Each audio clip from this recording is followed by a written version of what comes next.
अपने YouTube channel knowledge with ऋषि में। दोस्तों, आज हम इस वीडियो में इंग्लिश ग्रामर का एक बहुत ही इम्पोर्टेंट कॉन्सेप्ट को समझने का प्रयास करेंगे। उससे संबंधित बहुत से क्वेश्चन बनते हैं। कोई सा भी एग्जाम यदि उसमें इंग्लिश पूछी जाती है तो उस कॉन्सेप्ट से संबंधित एक नया क्वेश्चन बनता ही है। आज उसी कॉन्सेप्ट को हम इस वीडियो में समझने का प्रयास करेंगे। तो चलिए हम देखते हैं हमारी कॉन्सेप्ट क्या है। वो है इंग्लिश ग्रामर में वर्ब की फर्स्ट फॉर्म प्लस आईएनजी का यूज किस तरीके से होता है और कहाँ कहाँ होता है, इसी बात को हम समझने का प्रयास करेंगे। तो चलिए शुरू करते हैं। इंग्लिश ग्रामर में वर्ब की फर्स्ट फॉर्म में आईएनजी का यूज जब होता है तो वो किस किस तरीके से यूज होती है। तो इस बात को आप याद रखें कि जब भी इंग्लिश ग्रामर में वर्ब की फर्स्ट फॉर्म में आईएनजी का यूज होगा तो वो तीन तरीके से कार्य करती है। आईएनजी फॉर्म वो कौन कौन से हैं, तो चलिए देखते हैं। पहला, यदि इंग्लिश ग्रामर में वर्ब की first form plus ING use हो रही है, या तो वो वर्ब बन रही होगी।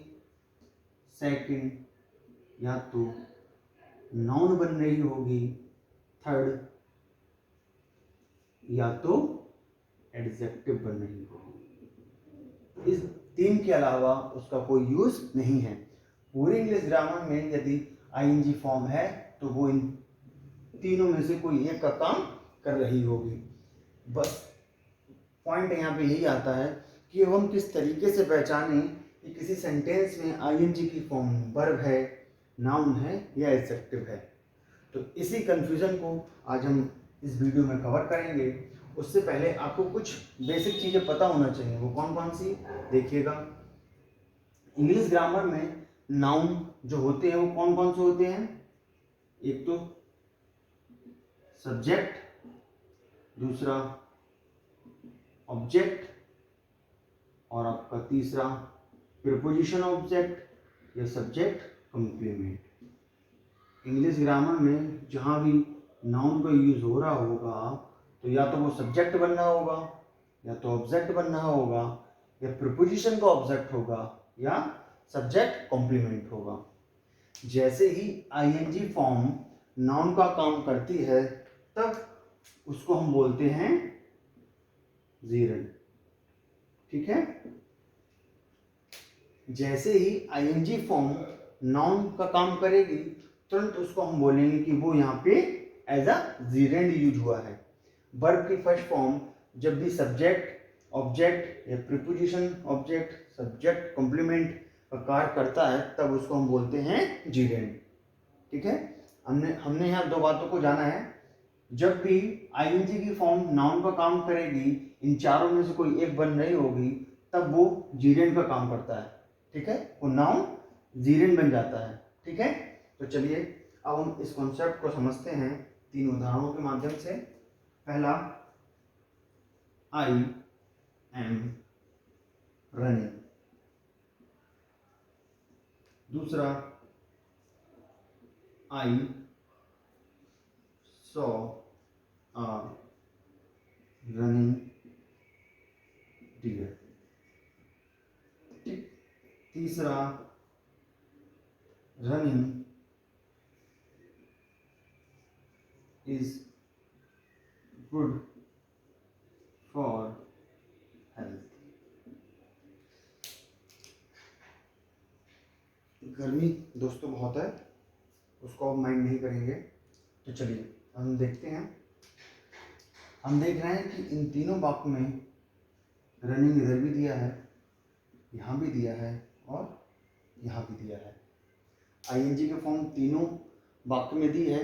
बस अब हमको ये कैसे पता करना है कि यहाँ ये वर्ब कहाँ है, नाउन कहाँ है और एडजेक्टिव कहाँ है। तो चलिए हम इसको समझते हैं। सबसे पहला वाक्य हम लेते हैं, आई एम रनिंग, मैं दौड़ रहा हूँ। इंग्लिश ग्रामर में आईएनजी की फॉर्म जब भी वर्ब अगर बन रही होगी तो उससे पहले हेल्पिंग वर्ब जरूर होगा। ठीक है। इंग्लिश ग्रामर में आईएनजी फॉर्म जब भी यदि वर्ब का काम कर रही होगी तो उससे पहले हेल्पिंग वर्ब होना जरूरी है। यदि हेल्पिंग वर्ब नहीं है तो वर्ब वो नहीं हो सकती। लेकिन यहाँ पे हमने देखा कि आईएनजी फॉर्म के साथ उससे पहले हेल्पिंग वर्ब है, इसका मतलब ये यहाँ वर्ब है। ठीक है, हमने क्या समझा? आईएनजी फॉर्म से पहले यदि हेल्पिंग वर्ब भी रखी होती है तो वो आईएनजी की फॉर्म किसका काम करती है? वर्ब का। क्लियर हो गया? ठीक है, अब दूसरा देखें। आई सा आ रनिंग डियर, मैंने एक दौड़ता हुआ हिरन देखा।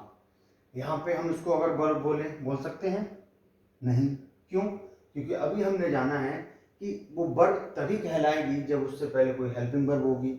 यहाँ रनिंग से पहले कोई हेल्पिंग वर्ब है, तो ये तो क्लियर हो गया कि सेकंड वाले वाक्य में ये वर्ब नहीं है। अब हम आते हैं नाउन पर, देखते हैं नाउन है या नहीं है। नाउन के लिए क्या, उस शब्द को या तो सब्जेक्ट होना चाहिए, ऑब्जेक्ट, प्रीपोजिशन का ऑब्जेक्ट है, सब्जेक्ट कॉम्प्लीमेंट। तो चले देखते हैं। आई सा आ रनिंग डियर, आई सा सब्जेक्ट तो आ गया, इसका मतलब सब्जेक्ट तो नहीं है ये। ऑब्जेक्ट आई सा आ रनिंग डियर, तो हमने आपको पढ़ा रखा है जब भी हमें ऑब्जेक्ट पता करना होता है तो वर्ब के आगे जब हम व्हाट है क्या लगाते हैं तो जो उत्तर प्राप्त होता है वो ऑब्जेक्ट होता है। आई सॉ व्हाट, तो हमने देखा, उत्तर आता है हमारा डियर। देखिए, तो इसका मतलब यहाँ पे ये ऑब्जेक्ट भी नहीं है। प्रीपोजिशन का ऑब्जेक्ट, प्रीपोजिशन इससे पहले दी नहीं है तो ये प्रीपोजिशन का भी ऑब्जेक्ट नहीं है। लिंकिंग वर्ब भी नहीं है तो सब्जेक्ट कॉम्प्लीमेंट भी नहीं है।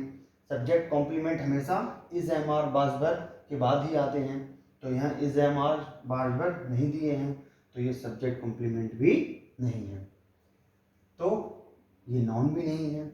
यदि नाउन नहीं है तो फिर जीरेंड भी नहीं है। क्लियर हुआ?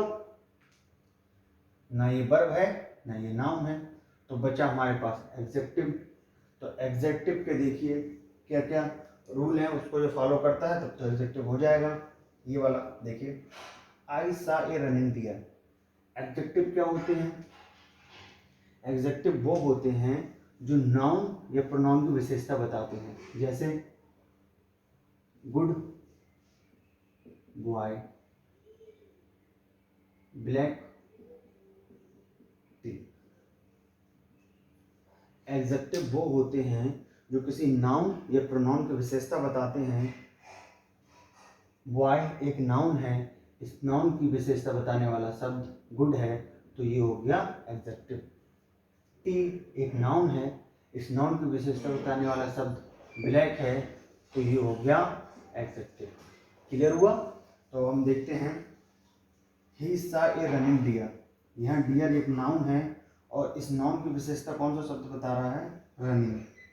आई सा ए रनिंग डियर, मैंने कैसा डियर देखा? मैंने एक दौड़ता हुआ हिरन देखा। तो इस हिरन की कैसी विशेषता है? वो दौड़ता हुआ है। तो यहाँ हमने देखा किसी नाउन की विशेषता बताने वाले शब्द को हम एग्जेक्टिव कहते हैं, तो रनिंग है किसी तरह यूज हुआ है एक एग्जेक्टिव की तरह। क्लियर हो गया? तो चलिए अब हम तीसरा देखते हैं। Running is good for health. Running दौड़ना सेहत के लिए अच्छा है। यहाँ पे वर्ब हो सकती है? नहीं, क्योंकि हमने अभी देखा वर्ब तभी होगी जब इससे पहले कोई हेल्पिंग वर्ब है। हेल्पिंग वर्ब नहीं है, इसका मतलब ये वर्ब भी नहीं है। दूसरा, नाउन, नाउन के लिए सब्जेक्ट होना चाहिए, ऑब्जेक्ट होना चाहिए, इन चारों में से कोई एक। तो रनिंग यहाँ पे किसका काम कर रहा है? आप देखें, वर्ब दी हुई है, ठीक है, तो उससे वर्ब से पहले क्या आता है? सब्जेक्ट। तो इसका मतलब रनिंग यहाँ सब्जेक्ट का काम कर रहा है। जैसे ही आईएनजी की फॉर्म नाउन का कार्य करती है तुरंत हम उसको बोलते हैं वो जीरेंड है। तो यहाँ पे ये रनिंग नाउन है, नाउन तो है लेकिन किसका काम कर रहा है? जीरेंड का। ठीक है, एग्जेक्टिव है या नहीं है? एग्जेक्टिव तब होती जब इसके बाद कोई नाउन होता। इसके बाद कोई नाउन नहीं है, इसके बाद सीधे वर्ब है, तो वर्ब से पहले हमेशा सब्जेक्ट आते हैं। यदि सब्जेक्ट है तो नाउन है, नाउन है तो जीरेंड है। ठीक है, तो उम्मीद करता हूँ आपको ये कॉन्सेप्ट जो मैंने आपको बहुत कम समय में समझाने का प्रयास किया है वो आपको अच्छी लगी होगी। और इस वीडियो को 1 से 2 बार देखिएगा और इस कॉन्सेप्ट को समझने का प्रयास कीजिएगा। धन्यवाद।